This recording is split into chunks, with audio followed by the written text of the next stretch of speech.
So good evening, and thank you very much for being here with us. My take on this issue is a bit different. I will be talking about what is happening in my country, which is Cyprus. I'm from the Cyprus Green Party, but I've also seen it a bit more globally, because we are from different parts of Europe. This is a problem that you face in the north, south, east, and west, so I try to give it more international prospect to it. Basically, Mr. Kaplan already talked about the international situation, the international treaties that respect housing as a basic human right. The presentation will be available to you, and there are lots of quotes for anybody that wants to see it a bit more. But especially because as Greens, we need to realize that this is not just a way of trying to promote our policies or be likable or popular. This is a basic human right that we need to protect in the same way that we protect in all the other violations that we are trying to safeguard people from. The United Nations Habitat is one of the agencies that is not that well known in Europe, because mostly their work is in countries in other continents. But this is the kind of work that is trying to help people with their housing, and the way that things are going with the economic crisis in Europe, I'm not that I wouldn't be very surprised if UN Habitat wasn't going to try to help Europe as well at some point. So what's our green perspective towards housing? Whenever we have inadequate or unaffordable housing, this can lead to social exclusion and the lack of full participation in community life, which translates into the small minority basically taking over not only the economic faction, but also the political faction of our countries and of our local authorities. So we don't want to see an increase in homelessness with all the problems that arrives, not only for the people participating, but for us all as a community. And we need to see public housing as an investment, as a necessity for social investment. And this is another way, a gateway towards local participatory democratic control of our homes, of our districts, and of our personal lives. So, what should we be doing as Greens in a more sustainable prospect and strategy? We need to identify the innovative, alternative, and preferred forms of living, first of all. We don't start with just offering a house. We need to first analyze what the modern needs are of our societies, of the people that are living with us. Then you need to also look into the reform of building regulations and planning policies and the various criteria that you have. Like, for instance, if you want to bring a housing corporation type of funding to introduce social housing, something that could be offered also by local authorities, but also by an NGO initiative. And then you need to ensure that you have an innovative and ecological way of offering this housing, because this has to become a standard for all and not just for the few that can afford it at this point of time. We need to look at the diversity of the needs. You have families or you have single parents, so the needs are specific with small children or growing families. You might have unemployed people or low-income people and what their needs are. Individuals, it's not just about families, it's also about single people that have chosen, they need housing, they also need to have a home. And of course you have the homeless. There is also the need for short-term accommodation. Sometimes things just happen, things take a bad turn, you can't afford to have rent. You need to have the option for people to have shelter until they can go to a home. So the differentiation between permanent and non-permanent housing. We also need, as we all know how social diversity has become, we need to take into account extreme weather catastrophes as well. Climate change is here, and it's not only about what we can do to mitigate the problems, it's also about how we will deal with housing when you have these extreme conditions creating catastrophes. You have residents from other EU countries. I'm not talking about migration, about refugees. I am talking about normal migration. So we need to take into account that housing needs to be affordable also for people that are not locals, that are not citizens of the specific country or specific region. And then, of course, you have refugees. And we all know, especially during this last summer, the extreme conditions that those new waves of refugees are creating. So what are the solutions that I've been able to identify in various areas that we should take into account when we decide what model suits us? It's not one model fits all. So social housing schemes, you can have various ideas which will be analyzed further down. You can look at alternative as well, individual and shared home ownership. So you don't only have one house per person, but you may have shared housing for families or for individuals. And you also have housing that is either owned or managed by the local authorities, such as was the example given to us by Jana before. In Cyprus, we had one of these extreme circumstances. In 1974, we were invaded by another country, so we had the 200,000 people that were refugees within a month and a half, because it was 2 waves of warfare. All these people were living in tents. Some were living in tents for more than 8 years during all weather conditions during the year cycle. So the central government took a lot of initiatives in creating housing. Now, those initiatives were taken under extreme circumstances, and the housing was very quickly created. It was a problem that needed to be sorted out as quickly as possible, so we're not talking about the best housing conditions. But these buildings that I'm showing you here now are more recent houses. Many of those refugees have been relocated to new housing because the construction material was very bad, and a lot of the refugees took advantage of various other systems of housing that I will show further on. So we had housing that was provided by a housing association. This was created again by the central government. They were offering land. They were offered land by the government. So they had government-owned property handed over to this housing association, and they built houses. They built apartment blocks to offer to people under certain criteria. So there were applications, and judging the extremity of the situation, lists were made, and slowly a lot of people were housed. You also had cooperative banks and cooperative associations offering low mortgage loans.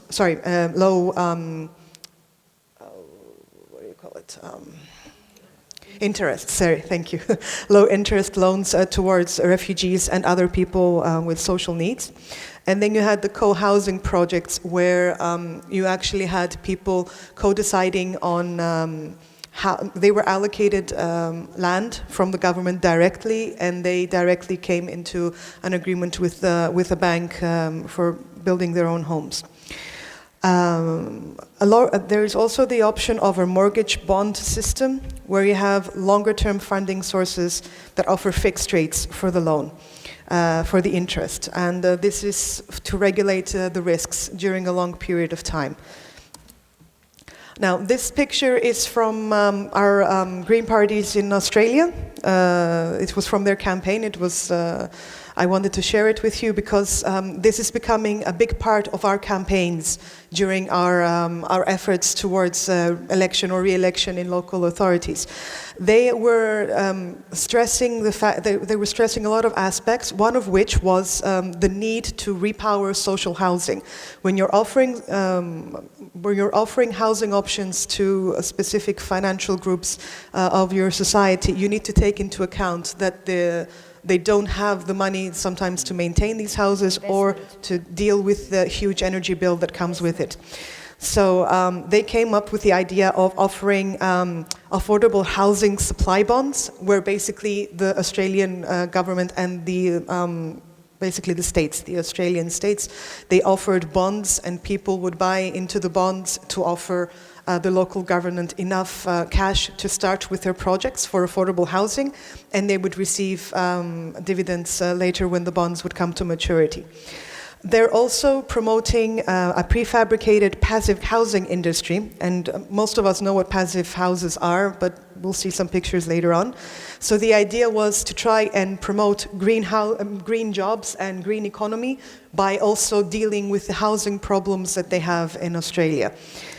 Also, another aspect of their campaign was about affordable rent. You have various ways of helping out with housing, with the rent, subsidizing rent control, offering leaseholds where people try to buy the rent is going towards buying off the properties. So it's a long-term project, and if people manage it, they actually own the house or the apartment they're living in. And there was also a specific need for creating student residences, so small spaces for individuals for a short-term period, like we were discussing before. So how do we deal with, as Greens, with these housing policies? We need to integrate them in our general policies as Greens. This is about creating sustainable societies as well. So all our ideas about green jobs and green development and mitigating climate change and lowering the carbon footprint that we all have, it needs to go into our policies. We're not only doing this in a populist way, we're not just saying we want more houses for people in need, we are saying that we want more sustainable and green houses for everybody. So you try to link and you try to marry the offering of work and offering leisure and education and healthcare with the housing schemes that you're promoting. We also show that by dealing with housing in a more organized and sustainable way, you may be you're trying to dealing the problems of urbanization as well. If you have good programs, you can see housing schemes happening in rural areas and trying to repopulate areas that are slowly declining, where you have aging population, where you have lack of utilization of the land because people are more interested in moving towards cities to find jobs. If you're trying to create programs and schemes where you're actually not only offering housing, but offering opportunities for work, for employment in these areas, by repopulating it and by offering schemes, marrying it with other schemes that you have for employment, you are dealing with, you're getting two birds with one stone. And also, let's not forget the issue of land grabbing. We have huge corporations that are trying to buy off the land cheaply, especially due to with the new economic crisis and the wave of urbanization. This is becoming very easy for them.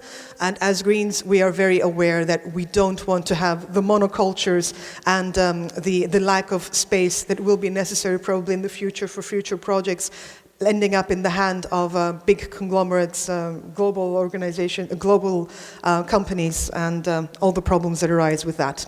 So, especially about passive houses, because I'm nearing the end of my time.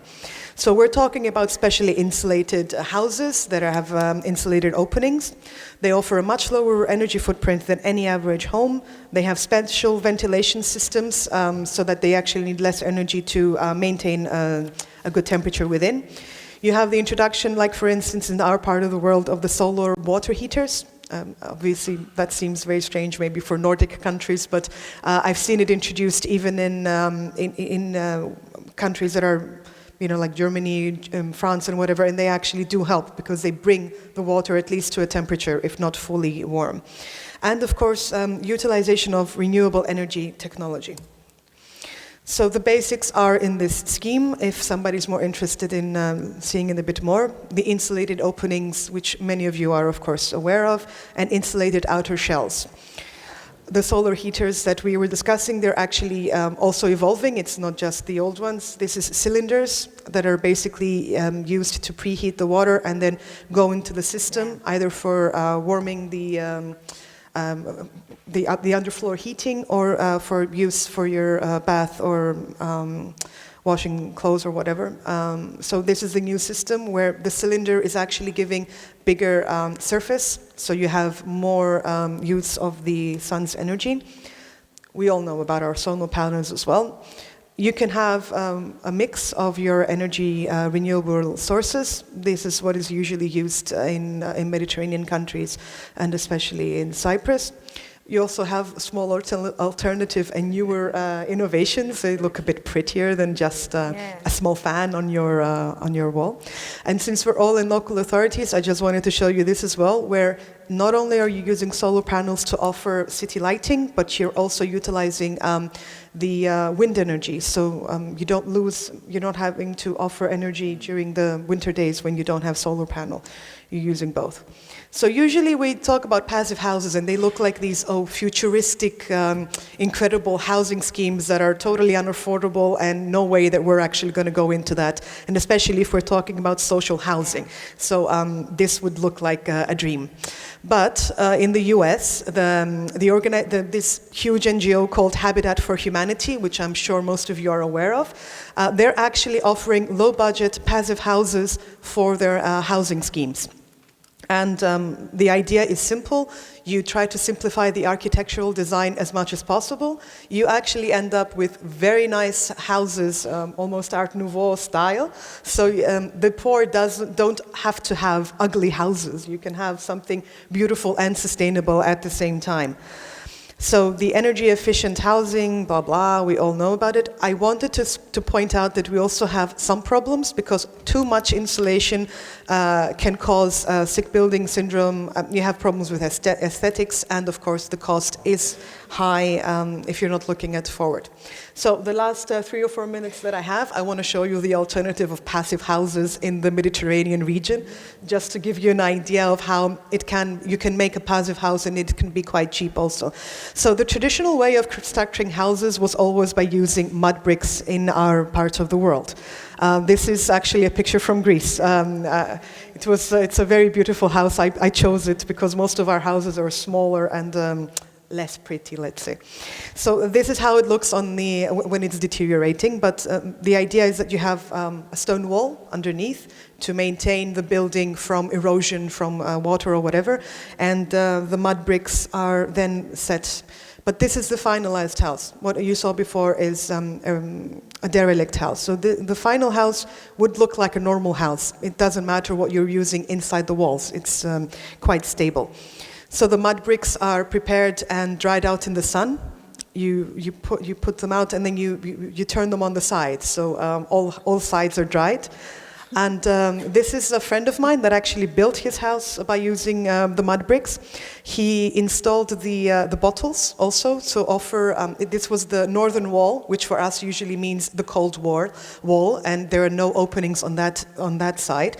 So he installed the bottles to actually offer some sort of sunlight coming in during the day without disturbing the passiveness of the house. So you can use chicken wire to put on the plaster, and you can end up with a house looking at whatever your typical architecture is in your own home, in your own country. And this is an interior from a mud brick house that was built in Australia, because it's not only Mediterranean. Australians are very sunny areas as well. And you have no lack of amenities just because you used the mud bricks.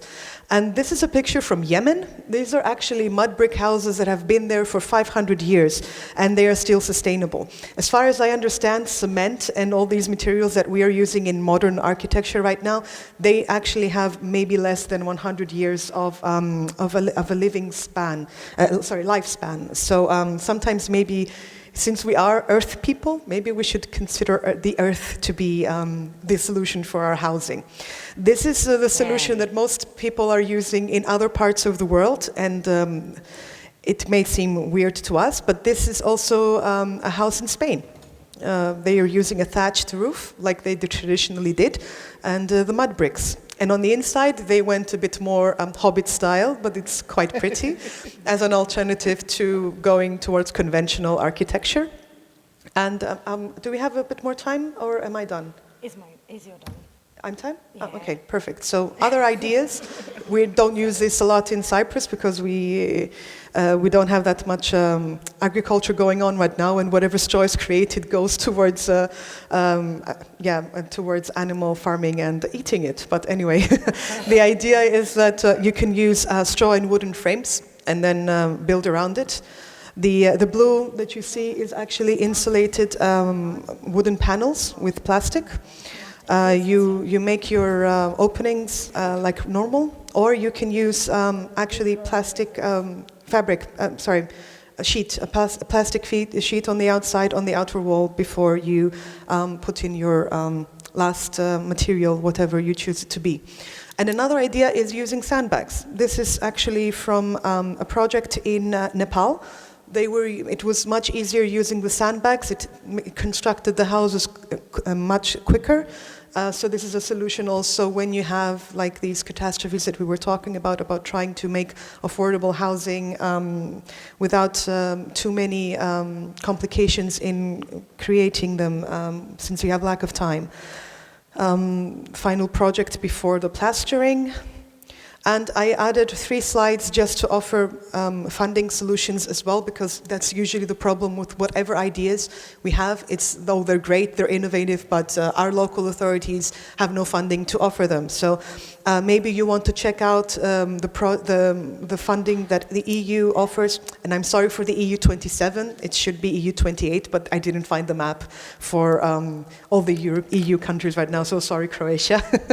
So there is a fund especially for the less favored areas, as they are called. They are the areas that are not that populated, and it's a tool towards dealing with urbanization.